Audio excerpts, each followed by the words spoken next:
In syntax, structural relations refer to the ways in which different parts of a sentence or linguistic structure are related to each other. These relationships define how words, phrases, and clauses are organized and function together within a sentence. The study of syntax involves understanding these structural relations to determine how sentences are formed and how meaning is conveyed. Good day, everyone. This is the first topic under the structural relation, the constituents. What is constituents? So a constituent is a group of words that are grouped together as a unit. We have here a syntactic tree that the man ate his broccoli. First, we have here the noun phrase, the man, that are grouped together, and also we have here the verb phrase, ate his broccoli, that also grouped together. And inside this predicate verb phrase, we have also his broccoli, that functioning a unit or a constituent. If you look at the tree, you can identify the constituents and by picking up the noun and see what comes next. And if we pick up this noun phrase, the determiner and the noun is the constituents, as well as here in the verb phrase, the verb, the determiner, and the noun is the constituents. And if we pick up the TP and we pick up all the words so that all the sentence are constituents. It also means that all individual words has its own constituents as well. So the question is man and ape here are constituents? Someone said that the man and ape is not a constituent, and let's talk about it. If you look back at this tree structure, there is no single node to pick up the man and the ape. Therefore, there is no constituents at those words. Therefore, they are not constituents. A constituent is a group of words that function as a single unit within a larger structure. Constituents are key to understanding how sentences are formed, as they can be moved, replaced, or questioned as a whole, often without altering the grammaticality of the sentence. Constituents can be phrases or single words, and they form the building blocks of sentence structure. So now, let's discuss about the constituents. Constituents is an identifiable subpart of a sentence. It can be either be a single word or a group of words. A constituent can be a morpheme, word, phrase, or clause. Here is the given example. The girl calmed her down. So the here is the determiner, and the girl here is the noun, and the calm here is the verb, and the her is the determiner, and the down is the noun.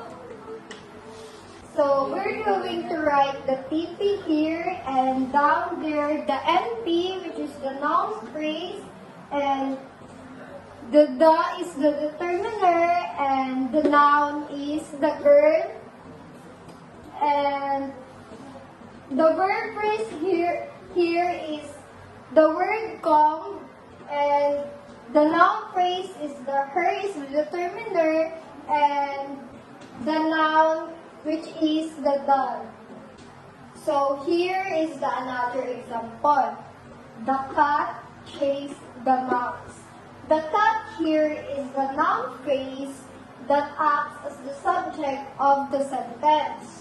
And the chase here is the verb phrase that acts as the predicate of the sentence.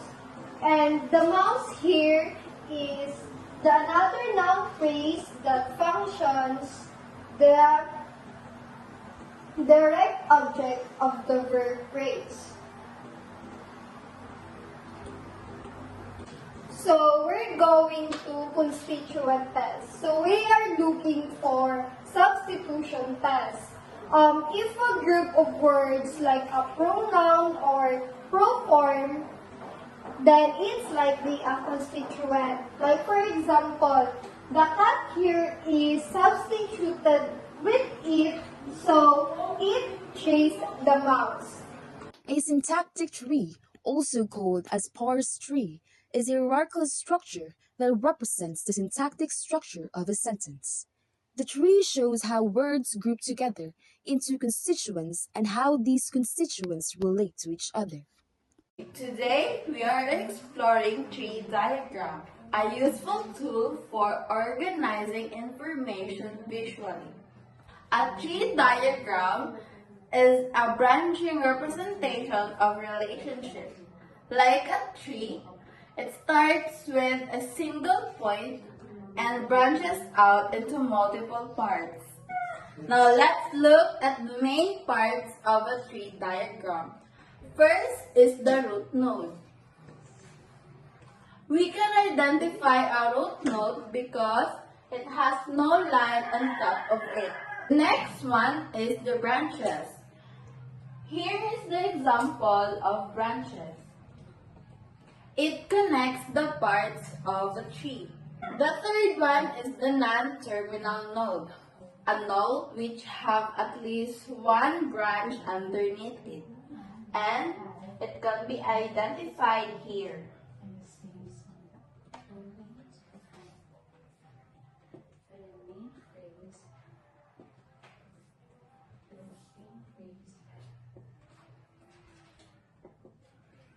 And lastly is the terminal node. Refer to any node that has no branches underneath and can be identified here at D, E, F, and G. In conclusion, tree diagrams are a powerful tool for organizing information and making complex ideas easier to understand. In diagramming, we should identify the different types of nodes. So first, A here is the mother node.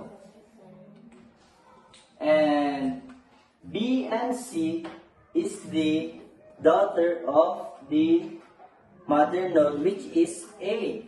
So that B and C are sisters.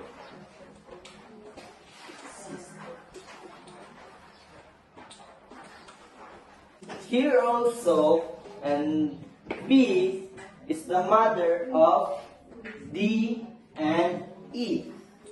Also here, the C is the mother of F and G. The letter B here is the aunt of F and J. And also here, the letter C here is the aunt of D and E. The D, E, F, G are the cousins. Dominance is an essential concept that describes the hierarchical relationships between the various components or constituents of a sentence. A syntactic structure is typically represented as a tree, where different nodes, representing words, phrases, or other syntactic units, are linked together by dominance relationships. So another topic for the structural relations is the dominance. So what is dominance all about? Dominance is the relationship between the nodes in a syntactic tree, in which the single node is higher than the other nodes. This domination indicates that a single node contains something else, or it is on top of something else. So there are reasons why a single node can dominate another node. The first one is it should be higher than all the other notes. The second one is that the trace of the line should be downward, not upward. So for example, A dominates B and C and all of the notes below it. B also dominates D, E, and F, and C dominates G, H, and I. But F and G doesn't dominate A because they will violate all of the rules that it should be higher and it should be downward. So there are two types of domination. The first one is the immediate domination and the exhaustive domination. So let's proceed with the immediate domination. Immediate domination is the relationship between the mother node and its daughters. So the mother node immediately dominates its daughter, but the daughter doesn't dominate its own mother. There is a rule in immediate domination in which there are no nodes that should intervene the relationship between the mother and its daughters. So for example, A immediately dominates B and C because there are no nodes that intervenes their relationship. But D, E, and F doesn't immediately dominated by A because there is a node that intervenes their relationship. The next type of domination is the exhaustive. So exhaustive domination is a set of terminal nodes. So it will be called as exhaustive domination if all members of the set are dominated by only one node. So the first step for you to be able to identify if it is an exhaustive domination is to find a set. So G, H, and I are a set. And the second one is it should be terminal. So this is an example of a terminal node because there are no nodes below it. And also, D, E, and F are also an exhaustive domination because it is a set and they are terminal nodes and they are dominated by B. So that is the overall explanation about dominance, and that concludes my part. Precedence refers to the linear order in which constituents such as words, phrases, or notes appear within a sentence. It is critical part of understanding how syntactic structures are realized in surface forms, the actual word order in a sentence. Precedence indicates the relationship between elements in terms of which comes first or which comes after the element in a sentence. Hi everyone. Today we will tackle what is precedence. So, precedence refers to the order in which different parts of grammatical structure are interpreted. For example, this rule indicates that node M dominates node A and B and is composed of A and B. It also states that node A must precede node B in a linear order. A must be said before B because it appears to the left of B in the rule. The relation of at is said first is called precedence. In order to define the righteously, we have to first appeal to a notion known as sister precedence.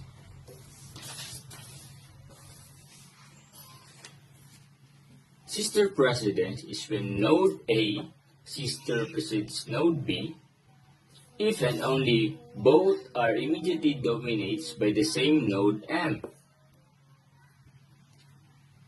and A appears to the left of B. Okay, now let's talk about precedence.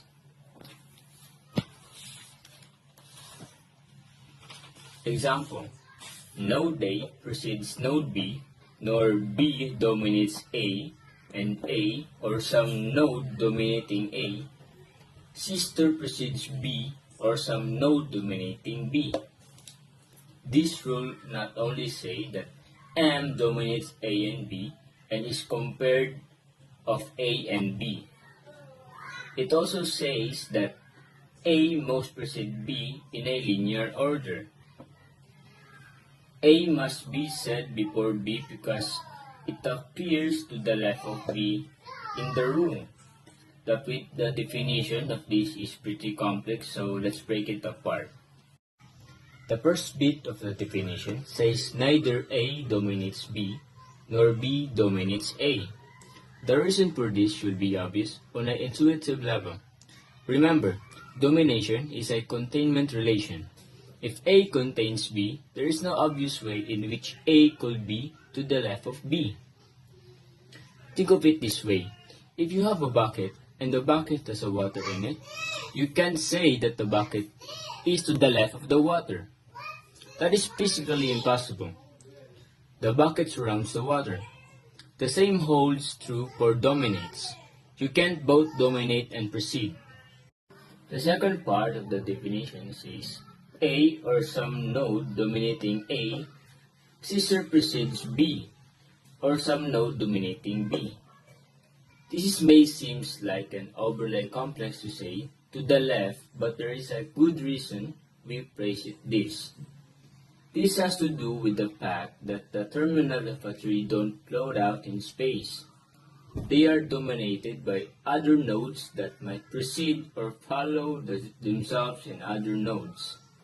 In order to define righteously, we have to first appeal to a notion known as sister precedence. Sister precedence is when node A precedes node B if and only both are immediately dominated by the same node M, and A appears to the left of B. The ordering of this definition follows from the order of the elements within the phase structure rule. In this drawn tree, the verb kiss actually appears to the left of noun. However, we would want to say that kiss precedes man. This is clearly wrong. The sentence is said the man kissed the woman, where kiss follows man. We guarantee this ordering by making reference to the material that dominates the nodes we are looking at. Noun man, or some node dominating noun man. In this case, NP, or noun praise, sister precedes V, verb kissed, or some node dominating verb kissed, in the case of verb praise. This means that noun man precedes verb kissed, because noun praise precedes verb praise. Note that precedence holds over all nodes, that not just terminals. So noun man also precedes noun praise, the woman. Since we are done with precedence and sister precedence, let us now move on to immediate precedence. Just as in the domains relation, where there is the special local definition called immediate dominance, there is a special local form of precedence called immediate precedence. For example, N immediately precedes O if there is no node G that follows N, but precedes O. Consider the given string of nodes N, O, G. We can observe that node N immediately precedes O, since there is no intervening node between the two. Same case also goes with node O and G. However, node N does not immediately precedes G, since node O intervenes between the two. The only safe observation for nodes N and G is that node N only precedes node G, not necessarily preceding node G. C-command is a fundamental syntactic relationship that helps explain how certain syntactic operations, such as binding, scope, and movement, work. C-command is particularly important in the study of syntactic structure, as it plays a key role in determining how elements in a sentence can be related to one another, especially with respect to pronouns, anaphors like reflexives and quantifiers.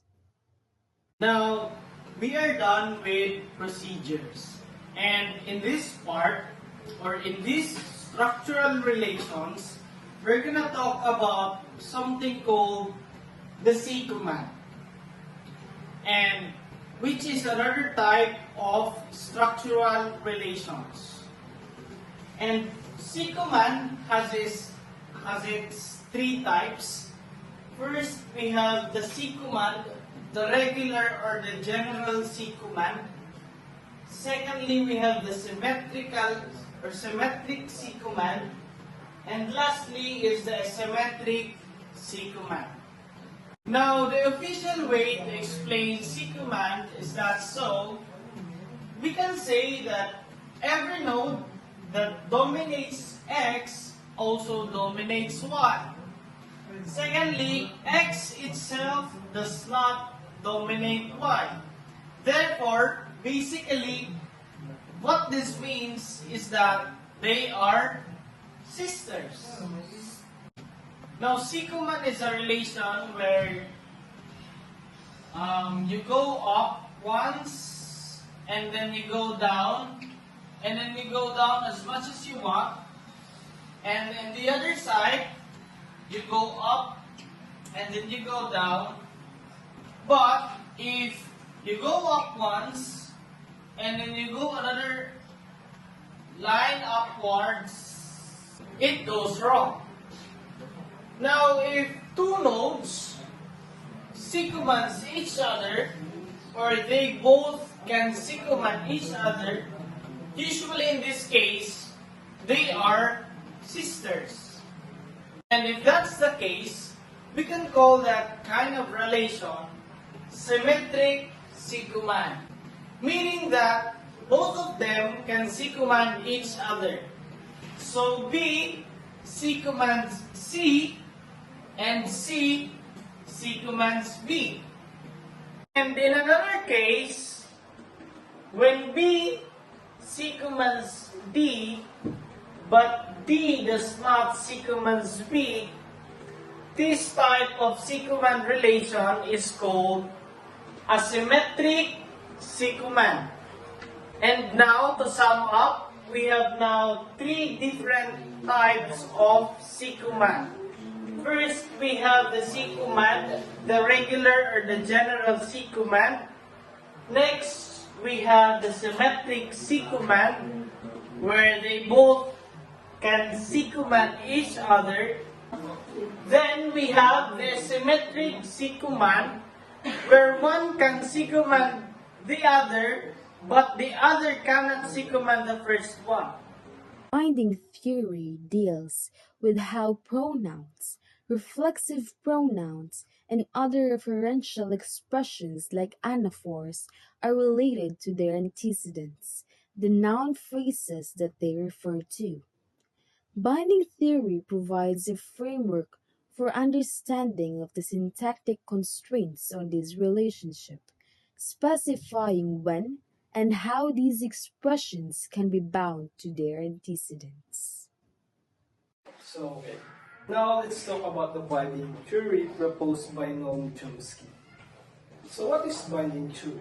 It is a framework that studies the syntactic restrictions on nominal reference, particularly in pronoun, the relationship between pronoun and its antecedent. It is also a fundamental concept of syntactic theory explaining how pronoun and anaphor relate to their antecedents. So binding theory describes the conditions on structural relations between nouns. In binding theory, we have three types of noun, which is the R expression, pronouns, and anaphors. So R expressions is a noun phrase that gets its meaning by referring to an entity in the world.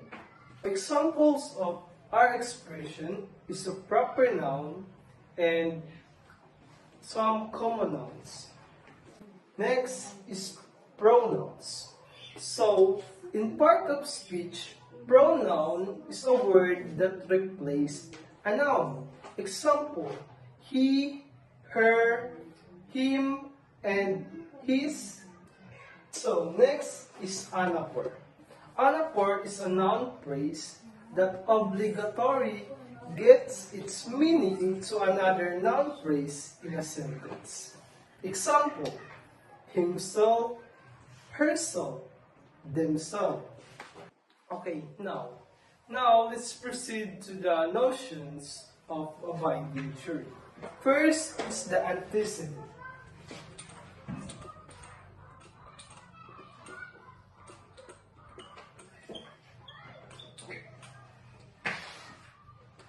So, antecedent is a noun phrase that gets its meaning to anaphor. So, for example, John prepared himself for the activity.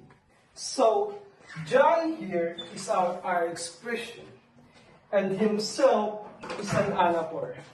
So, John referred to the word himself or to the anaphor himself. So, which means himself is also referred to John. So, John here is our antecedent.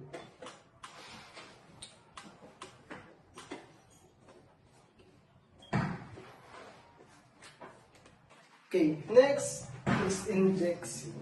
So, it is representing the meaning of a noun phrase. So, in indexing, we should start with the letter I down to the last letter of the alphabet, which is Z. For example, John told Arnold about the movie. So, John and Arnold is not the same entity. That's why they have different index. So, okay, now let's talk about this example. John told himself about how the character survived in the story. So, as you observe, John here and himself have same index because John is referred to the word himself and also himself referred to the word John. That's why they are co-index and they are also co-referred to each other. Okay, so now let's try to look in this example. Alana talked to herself in the mirror. As we observe that we put the I index here in the word Alana and also to the word herself. So it means that the word herself refers to the word Alana. Okay, so let's try this another example.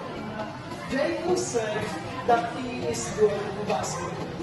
As what you observe, Jacob and he have a same index. That's why they are co-index. And the word he here refers to the word Jacob. And we can also write another index here in the word he. So the word he here refers to another person. So Jacob said that another person is good in basketball. And now let's proceed to the principle that deals with anaphor. It is the principle A. Let's discuss the principle that deals with anaphor. This principle is principle A. The rule is an anaphor must be bound. In English, an anaphor must secomend and co-index by an antecedent. For example, John saw himself in the mirror. Our subject here is John, which is noun. Verb saw himself, which is our anaphor, and it is a noun. Preposition N, determiner the, and mirror, which is also a noun. Now let's tree diagram it. NP for noun John, VP for verb saw, and NP for noun himself, which is our anaphor. Preposition P, which is in. Noun phrase for determiner, the and noun for mirror. Now we can see here that John has its index, which is I, and himself, which also has its index I. And it means that they are co-indexed and secomand from each other. And also we can see in the diagram that John and himself is co-indexed and it secomand each other. Now, principle A imposes two restrictions. The rule is the anaphor must be bound, and both should secomand and co-index by each other. Second one is an anaphor must be bound or find its antecedent within its own clause or binding domain. So now we're going to discuss the second principle of binding theory, which is the principle B. And it states that pronouns must be free and their binding domain. So from the word free here, free, it means that the pronoun must not have an antecedent. So it states there that free. So it means that pronoun must not have an antecedent in the same syntactic domain. So it is not co-referred. So it means it is not co-referred to its noun phrase in that domain. So we have here the example. Mary said that Mark saw her. So the noun phrase Mary have index, and also here the pronoun her have also the index. So as you can see that they have the same index, which is the I. So we can conclude that Mary and her have the same entity. So her, the pronoun her as refers to the noun phrase Mary. So as you can see here that Mary and her have the same entity because they are co-indexed. The pronoun her refers to the noun phrase Mary. But as you observe, they are in different clauses. As you can see here, they are in different clauses. So it conforms the principle B, which states that pronouns must be free and their binding domain. So the pronoun her is free to its local domain. So let's have another example for the principle B of binding. We have here the example. They said that he is good in basketball. So we have the noun phrase here, Dave, and has the I index. And we have here the pronoun he, which have J index. So as you can see here, this is the noun phrase Dave and the pronoun he are not co-indexed since they are different index. So Dave and he is not co-indexed and refer to different entity, and he is not referring to Dave, and Dave and he is a different person. So it is conformed the principle B that states the pronoun must be free in its binding domain. Because here they are different. He is in basketball of different classes. So it is very important that it is not violate the principle B of binding. So now let's proceed to the last principle of binding theory, which is the principle C, that states that our expression must be free everywhere. So it means that it cannot be co-refer or co-index to its NP or noun phrase that C command to it. So for example, she said that Mary is polite. So as you can observe that she, the pronoun she, and the noun phrase Mary have the different index. So they are not co-index. So she, the pronoun she, and the noun phrase Mary are, yes, as what I said, that it's not co-refer. So they are refer to the different entity. So by that, it conforms the principle C, which states that our expression is free everywhere. So, in conclusion, constituency in structural relations refers to how elements within a system are interconnected and interdependent. Each part's role is shaped by its relationship with others. Then, the parts of tree are roots, trunk, branches, leaves, flowers, and fruits. Each serve vital functions for the tree's survival and reproduction.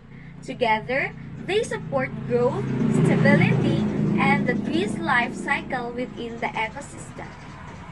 Then, the dominance refers to the hierarchical relationships between elements in a sentence where one constituent controls or governs another, helping to shape sentence structure and meaning. Then the precedence determines the order of elements in a sentence, ensuring grammatical structure and clarity in communication. It defines how components interact within a language syntax. Then, C command is a syntactic relationships that helps determine how elements like pronouns and their antecedents are interpreted in a sentence. Lastly, binding theory explains how pronouns and other referential expressions are linked to their antecedents in a sentence. So, in addition, structural relations in syntax provide a systematic framework for analyzing sentence formation and uncovering universal principles of human language. These relations not only enhance linguistic theory, but also contribute to fields like language acquisition, computational linguistics, and psycholinguistics. Also, instructional relations are the backbone of syntactic theory, offering a systematic way to study the complexity of human language. By exploring how elements relate hierarchically, linearly, and functionally, linguists uncover universal patterns and language-specific nuances. It is a foundational for understanding how words and phrases combine to form grammatically connect sentences in any language. These relations reveal the hierarchical and interdependent nature of sentence components governed by rules and principles specific to each language.